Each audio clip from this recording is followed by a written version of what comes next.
Hi guys, it's Jamie here, and today is day 10 of the Junk Journal July challenge, and the prompt is trash to treasure. I had two thoughts on this one. One was to take the trash from yesterday's project, which took me so long to do, the pattern one, and do something with that, maybe involving little dustbins. And the other one was to do with face masks, because I use disposable ones, therefore they are trashed a lot, and it is particularly relevant to my life and most people's lives for the last year and a half. So I think I'm going to go with the face mask idea, but I'm not going to give up on using some of the trash from yesterday's project. This was some of the spare paper, and then here we've actually got one of the baby wipes I was using to clean brushes and things as I went along. So the first thing I'm going to do is glue the baby wipe to this to create a new background, and you can sort of see through it. I mean, it's creating layer upon layer, I must admit, which maybe isn't necessary, but I want these colours for what I'm going to do. That's the first step. Let's get that bit done and then let that dry and we can move on. I'm back. I'm going to very quickly trim around this. Right, face mask. We got our second batch, or our third batch, I'm not sure, with these black ones. And they're wrinkly, obviously, so I need to, and they've got a bit of metal or something in that bit. So I need to sort of separate this out a little bit. I'm not sure whether they're glued together or stitched together or what's going on. I need a flat surface to be able to draw on. I'm no drawer, so whatever I do is going to be quite basic. I want to create like that sort of shape, round like that, maybe even more round. I'll use the other side when I come to put it down, and then down to here.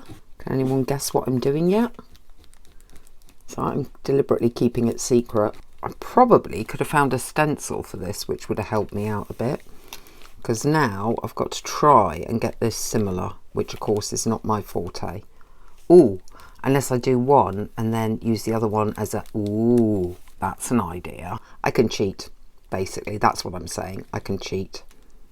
And then with this one, just bring that to there. And then I've just got to get like some... Oh, it's going to go off the page, isn't it? Let's have a go at cutting it out. I have never tried to cut this material. Okay. Got one aspect done. And then you can just, any sharpish bits that I don't want, I could just, actually turning it over helps you see that as well. You can just sort of trim up. Like that. Like I say, I may not get all of this actually on this background, but then it's yet to be stuck to the page, so there is more space on the page. That is now reversed, isn't it? So it was going to go, can't even remember how it was going to go. I think it was going to go like that. So now this would go on this side. Oh, definitely coming off. And then this one I need to be the other way. So I need to draw this one this way and then cut it and put it down the other way. Now, can I even see where it is to draw? Yes, I can. Ooh. So I like to call my art process cheats art. Well, these may not be exactly the same between each side, but I don't think that's essential. I'm not tattooing, so I'm not looking for evenness. So my tattoo's very, I would almost say not military style, but it's not flowy. And this obviously is a popular bird for tattoos because of its meaning.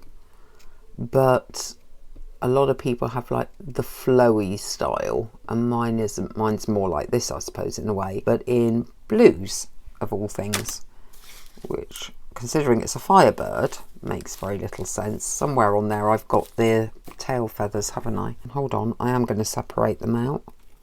Oh, look at that, beautifully see-through. Oh yes, I'm liking the see-throughness actually. And then the same this side, like that. Yes. And except the fact that some of it's going to go off the page, which is a massive pity because it looks really, really good. If it's possible to hate a glue, I hate one.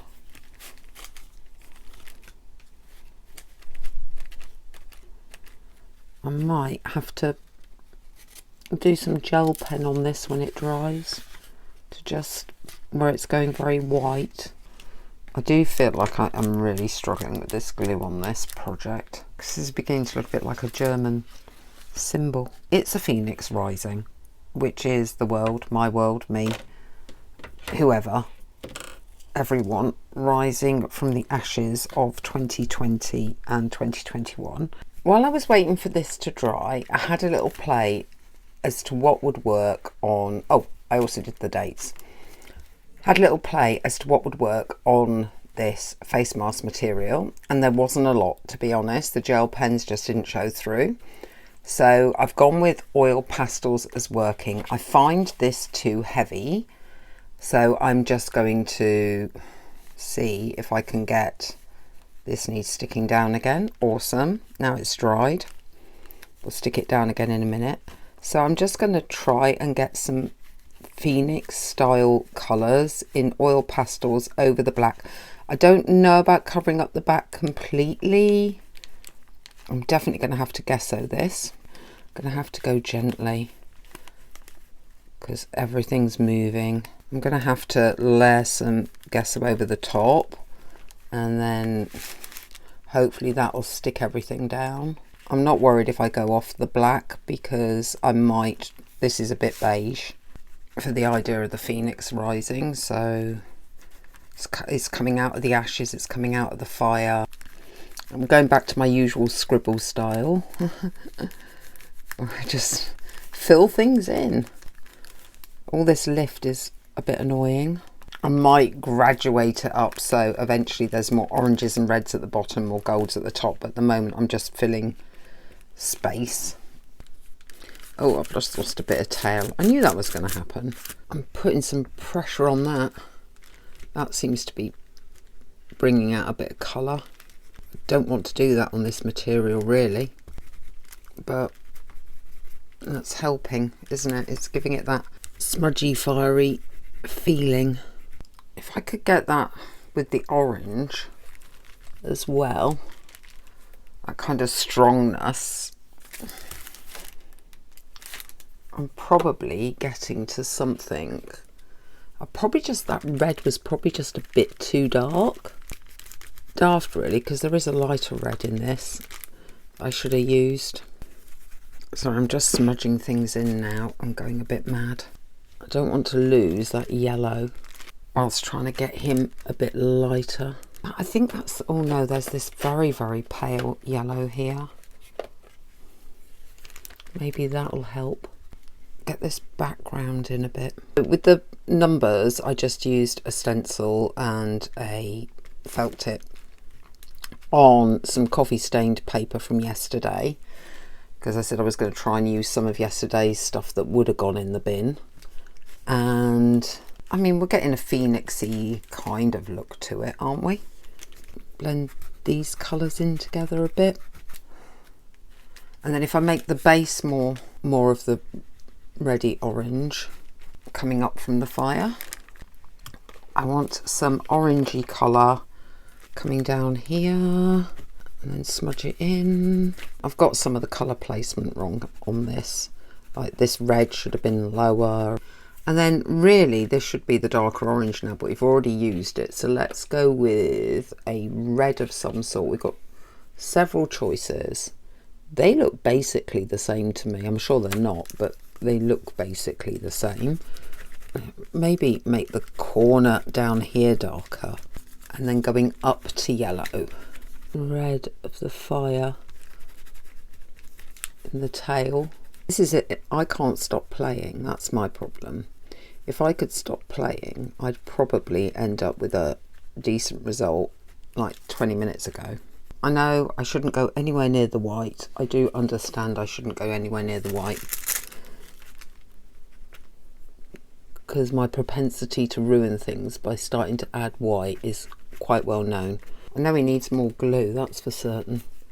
I am very, very tempted to see if I can get something to outline him with that's going to hold on this.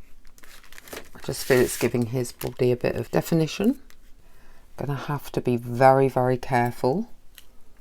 I don't even know if I can. I might just have to try and, how am I going to glue him? I wanted to glue him. I don't want black everywhere. Oh, that's annoying. Can I get over that without smudging that? Yes, I can. So it's just him. Okay, this is difficult then. I want to leave that to dry before I get black in the whole thing. If you have enjoyed this video and you're not already a subscriber, please consider subscribing, because I am loading up a video every single day. Also, any likes or comments mean that YouTube notices the video more and pushes me out to a bigger audience. None of which is essential, because I'm enjoying what I'm doing anyway, but it's kind of nice if a few more people see it and let me know whether I'm doing anything that they find useful or not. So thank you so much for joining me today. Let me know how you're doing and what you think of these little challenges, and I will be back tomorrow with another project.